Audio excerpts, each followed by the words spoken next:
Pour commencer cette émission, on va parler du business de l'influence, business qui, vous le savez, on en a déjà parlé plusieurs fois, est au cœur d'une loi en ce moment qui a été adoptée à l'Assemblée, qui arrive au Sénat. Et pour en parler, eh bien, je reçois la pionnière de ce métier de l'influence, Magali Berda, bonjour. Bonjour. Vous êtes la fondatrice de Shona Events, vous êtes aussi la fondatrice de la Fédération des influenceurs et des créateurs de contenu. On va revenir bien sûr sur cette fédération et sur la loi dont je viens de parler. Mais d'abord, je le disais, vous êtes la première en France à avoir identifié que derrière l'influence, derrière les réseaux sociaux, il y avait un potentiel de business. À quel moment vous vous êtes dit, voilà, il y a des métiers à faire, à créer derrière les réseaux sociaux? Mais il y avait un vrai vide en fait, parce que souvent les influenceurs à ce moment-là, notamment ceux issus de télé-réalité, c'est vrai, faisaient énormément de stories avec des millions de vues, mais souvent en échange de bons procédés, de produits, etc. Et moi, j'étais plutôt dans le business avant, donc là, je me suis dit, il y a un vide. Pourquoi on négocie pas? Si l'entreprise gagne beaucoup d'argent, il est normal que les influenceurs aussi en gagnent. Voilà, et donc je me suis un petit peu inspirée de ce qui se passait aux États-Unis et on l'a reproduit en France. Et du coup, à ce moment-là, vous fondez votre entreprise, mais je crois qu'il n'y a toujours pas... C'était il y a quand même... C'était en 2017. Oui, c'est ça, donc ça fait déjà 2016, un petit moment, 2016. 7 ans. Ouais. Et en fait, depuis 7 ans, il n'y a toujours pas eu de statut juridique légal créé autour de l'influence. Complètement, il n'y a jamais eu de statut légal. On a fait plusieurs demandes au ministère de l'économie pour être reçu, pour discuter des règles. Moi, j'ai fait même un appel à l'aide. Je lui ai écrit, j'ai besoin d'aide, on a besoin d'aide. Parce que ça a pris beaucoup d'ampleur, on a accompagné beaucoup d'entreprises et c'était pas structuré et on n'était même pas reconnu. Le terme influenceur à l'URSSAF n'existe même pas. Donc on peut pas demain dire moi mon métier c'est influenceur et se déclarer à l'URSSAF en tant que tel, ça n'est juste pas possible. C'est ça, voilà. Il y a plein d'autres petites définitions, mais le terme influenceur, créateur de contenu, l'un ou l'autre, n'existe pas à l'URSSAF. Il n'y a pas de code APE vraiment spécifique à ce métier-là. Du coup, comment vous travaillez avec les influenceurs aujourd'hui? Ils sont sous quel statut, entre guillemets? Soit en société classique, ils créent une société de communication. D'accord. Voilà. Soit, pour ceux qui sont en auto-entreprise, il y a d'autres termes qui s'apparentent à la com, comme ça, aux médias, tout ça, mais ça n'existait pas. Donc c'est vrai que moi, j'ai dit lors de différents entretiens que j'ai pu avoir avec des personnalités politiques que déjà, avant de taper sur un métier, parce que c'est vrai que le métier aujourd'hui d'influenceur est assez diabolisé en France, tristement, parce qu'au contraire, ça peut être porteur de beaucoup de choses. Mais déjà, avant de taper dessus, il faut déjà le créer, parce que... On a raté un épisode là, voilà, donc voilà. Non mais qu'on aime ou qu'on n'aime pas, en tout cas ce métier, le fait est qu'il y a un business derrière et qu'il y a de la création de valeur. Bien sûr.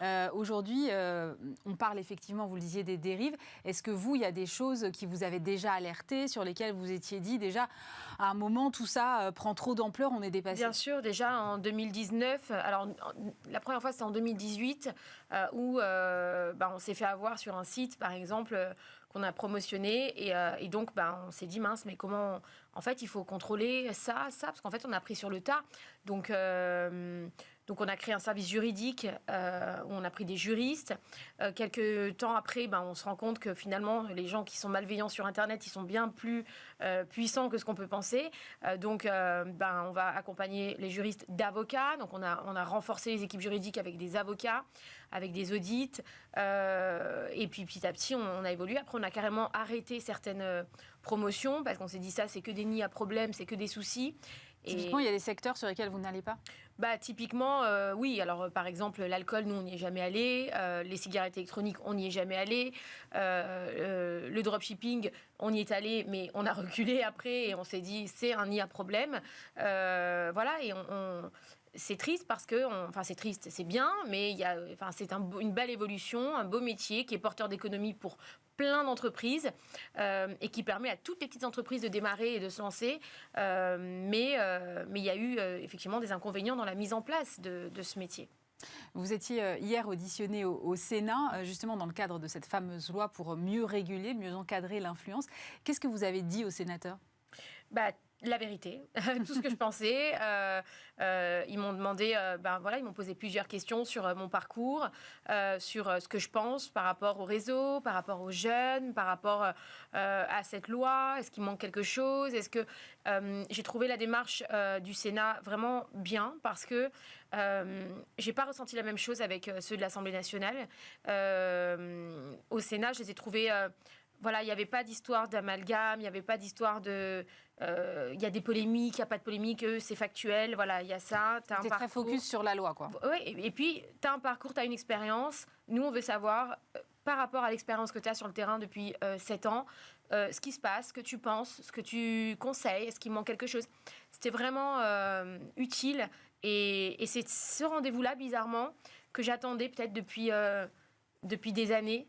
Eh bien, c'est le Sénat qui a eu qui me l'a donné, donc j'étais vraiment contente. Alors justement, qu'est-ce que vous en pensez de cette loi? C'était très professionnel. La loi, je trouve qu'elle est bien. C'est bien d'encadrer les choses, c'est bien de résumer. Il y a beaucoup de choses qui existent déjà dans le Code de la consommation. Mais cependant, c'est quand même bien de le recentrer, focus sur les influenceurs. Moi, j'aurais rajouté des formations obligatoires parce que je pense qu'il y a un problème de formation, très simplement parce qu'il y a beaucoup de choses qui existent déjà dans le Code de la consommation.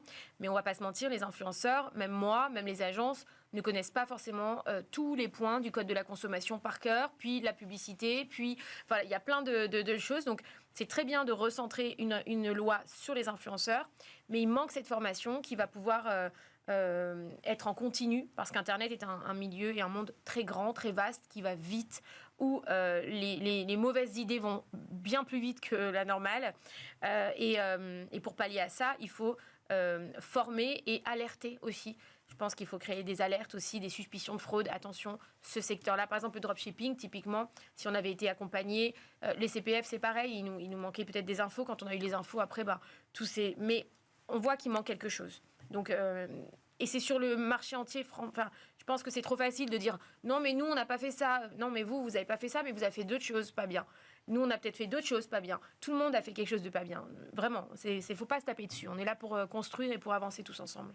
Qui pourrait justement dispenser ces formations? Selon vous, ça doit être la responsabilité de qui? Est-ce qu'il faut créer un organisme spécifique? Je pense qu'il faut créer un organisme spécifique. La RPP existe aussi. Alors, ils font beaucoup de choses. L'autorité de régulation de la publicité. Voilà. Ils font déjà donc, le certificat d'influence responsable. D'influence responsable.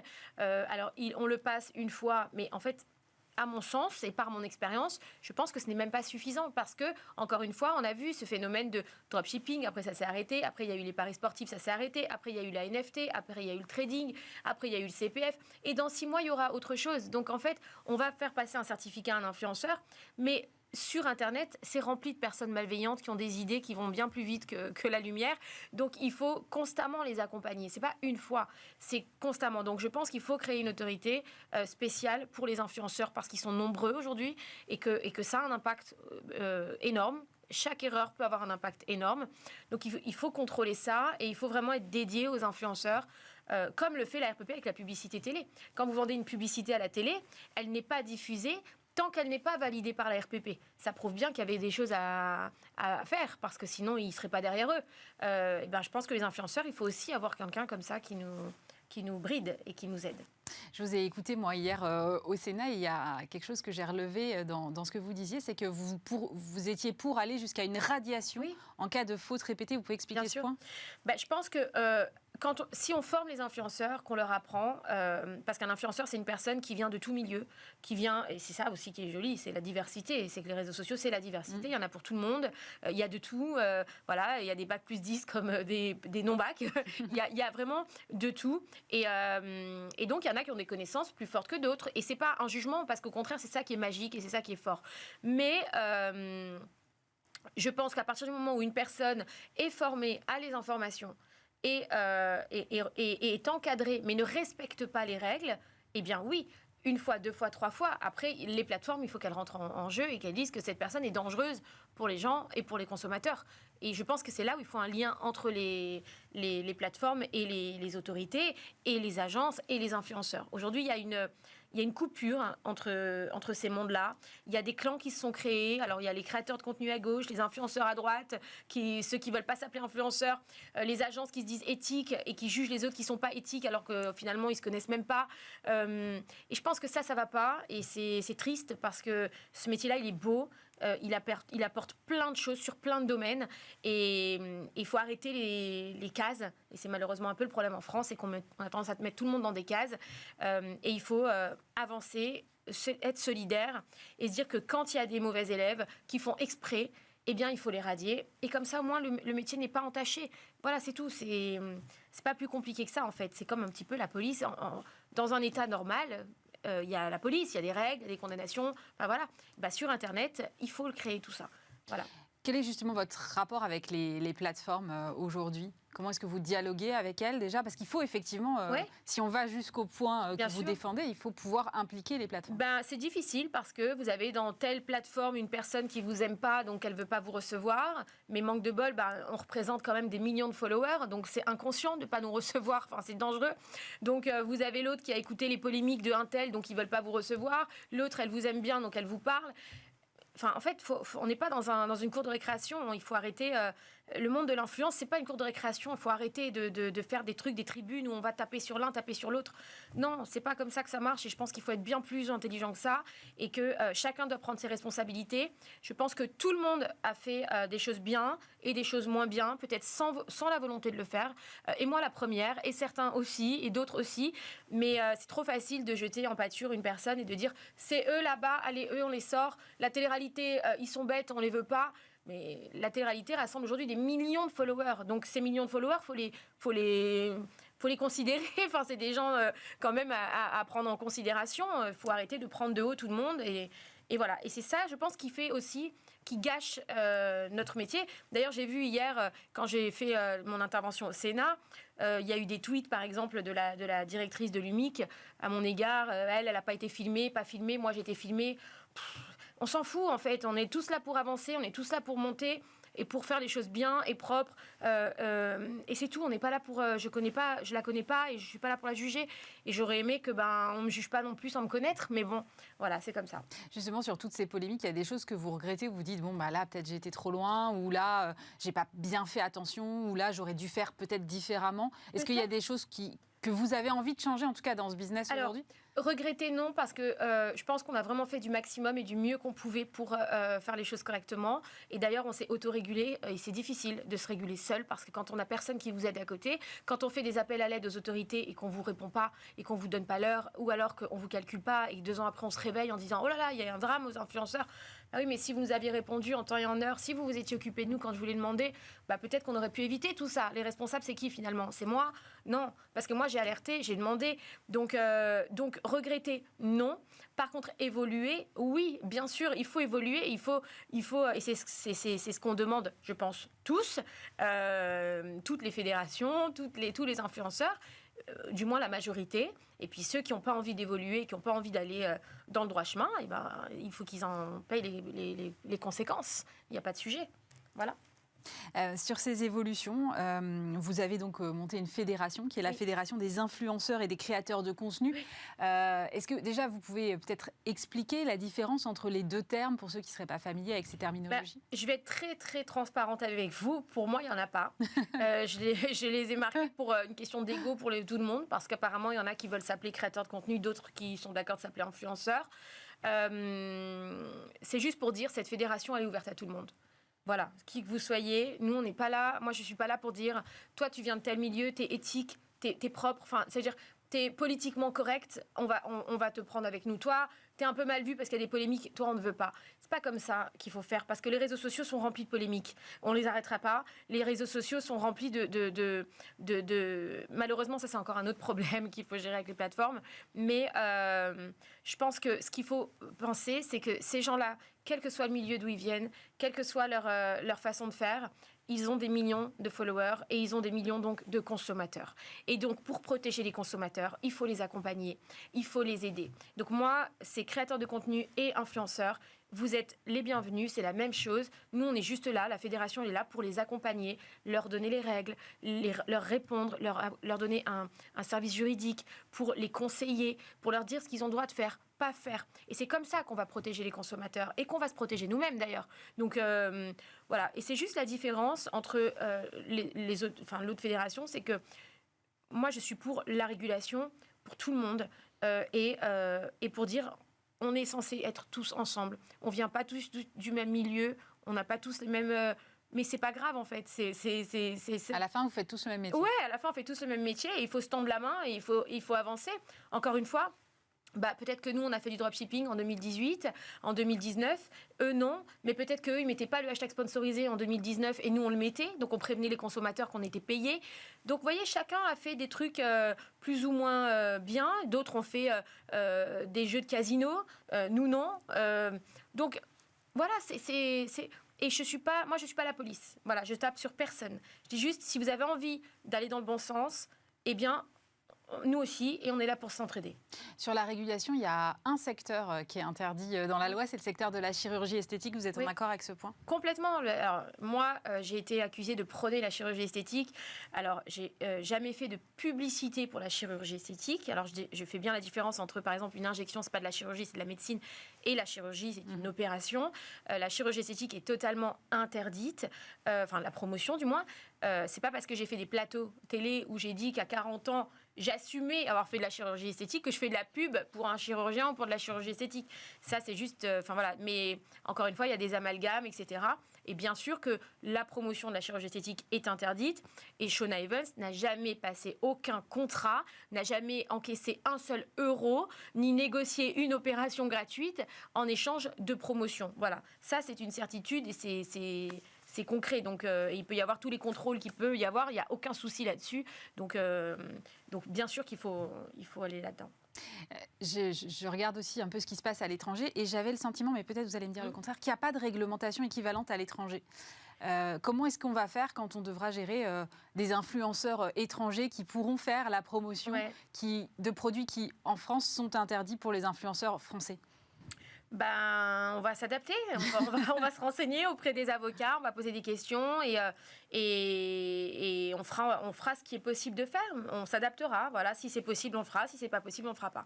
Il faut regarder quoi ? Il faut regarder la domiciliation, entre guillemets, de l'influenceur, c'est-à-dire s'il est en France ou pas, ou il faut regarder plutôt sa communauté, savoir à qui il s'adresse. Je pense qu'il faut regarder la communauté Et on a des moyens de savoir ça ? Oui, bien sûr. Sur les réseaux sociaux, vous avez des statistiques. Donc, vous voyez le pourcentage par pays d'abonnés. Voilà, donc vous avez des influenceurs qui ont 80% d'abonnés français. On sait très bien que quand ils parlent, ils vont s'adresser à des Français. Et puis, il y a aussi l'agence. Si l'agence est en France, je pense qu'elle doit être aussi liée aux règles françaises. Voilà, après, on ne peut pas demander à une agence, je ne sais pas, une agence... allemande de s'adapter aux règles françaises si elle s'adresse à des influenceurs allemands, bien sûr. Si elle s'adresse à des influenceurs français, les influenceurs français doivent respecter le droit français. Donc, mais si une agence allemande s'adresse à un influenceur allemand, ça c'est chacun... Chacun chez soi. Chacun chez soi, hein, on en a déjà assez ici à gérer, là, des problèmes. Donc, Vous parliez de ces polémiques qui vous ont fait perdre, je crois, divisé par 3, je crois, votre chiffre d'affaires. Non, c'est pas les polémiques. En fait, ça, c'est une phrase que j'ai dite qui a été mal, encore une fois. C'est l'occasion, allons-y. Voilà. C'est qu'en fait, c'était l'année dernière, à complément d'enquête, où j'ai dit on n'a pas eu peur chez Shona Evans, de 2019 à 2020 et de 2020 à 2021, à diviser le chiffre d'affaires en refusant des sites avec notre propre régulation. C'est-à-dire que nous, on a dit, voilà, ces sites-là, on arrête ça, on arrête ça, on arrête ça, on arrête. Forcément, on gagne moins d'argent. C'est logique puisqu'on arrête. Mais c'est un choix qu'on a fait. C'est-à-dire que nous, on a eu des tonnes de propositions, plusieurs centaines de milliers d'euros de promotion, de budget com, qu'on a refusé parce que notre juriste nous a dit ça, c'est pas bon. Alors, on les a retrouvés chez les concurrents, mais au moins, chez nous, ils n'y étaient pas. Donc, on a accepté et on a fait ce choix de diviser notre chiffre d'affaires en 2 ou en 3, suivant l'année, parce qu'on est devenu beaucoup plus rigide, beaucoup plus strict, parce qu'on s'est autorégulé. Et c'est ça que j'ai expliqué, c'est pas du tout les polémiques. Voilà. Après, la polémique de cette année, donc liée au cyberharcèlement que j'ai eu, bien évidemment, m'a empêché de travailler pendant plusieurs mois. Il m'a empêché, encore c'est normal. Donc voilà, c'est deux choses différentes. Mais quand je me suis exprimée sur la baisse de mon chiffre d'affaires, c'était vraiment... Dans ce cadre-là. Voilà. Et du coup, aujourd'hui, vous avez repris votre indépendance. Vous étiez auparavant au sein d'un plus grand groupe. Oui. Comment va votre business aujourd'hui? Écoutez, et quelles sont vos perspectives? Il va, on avance, on essaye, on se bat. Je pense qu'aucune entreprise avec un an d'harcèlement comme on a eu, de dénigrement comme on a pu subir, vraiment injustifié et vraiment ciblé sur notre société. Et je pense qu'aucune entreprise n'aurait pu déjà survivre à ça. De la part des médias, de la part des gens du web, de la part de plusieurs personnes. Et j'aurais aimé que, justement, le ministère de l'économie aussi nous tende la main, parce qu'on est quand même une entreprise française qui développe et qui crée de l'économie en France, des emplois, etc. Mais bon, ça, c'est encore un autre sujet. On se bat et j'essaye de me relever, j'essaye d'avancer. C'est difficile parce que quand psychologiquement on essaie de vous atteindre tous les jours sur votre famille, sur votre vie, qu'on vient vous casser votre bureau, qu'on vient vous casser votre voiture, qu'on balance votre adresse, votre numéro, là encore hier soir ils ont balancé encore mon numéro de téléphone et celui de mon conjoint, et que du coup vous faites harceler sur votre portable toute la nuit, etc. Des menaces de mort dans tous les sens, des menaces de mort sur vos enfants, des appels au viol. Comment vous avez la tête à travailler correctement? Donc, bien sûr qu'on est fatigué, et bien sûr que, mais parce qu'ils savent vous taper et ils savent que, en faisant ça, voilà, bon, après, ça, c'est une enquête qui est en cours. Il y a eu 23 arrestations et je remercie les services de la gendarmerie pour ce travail incroyable. Et voilà, j'attends, j'avance, j'essaye, je me bats. Merci beaucoup Magali Berda. Je rappelle que vous êtes la fondatrice de Shona Event et la fondatrice de la Fédération des influenceurs et des créateurs de contenu. Merci beaucoup. Merci à vous.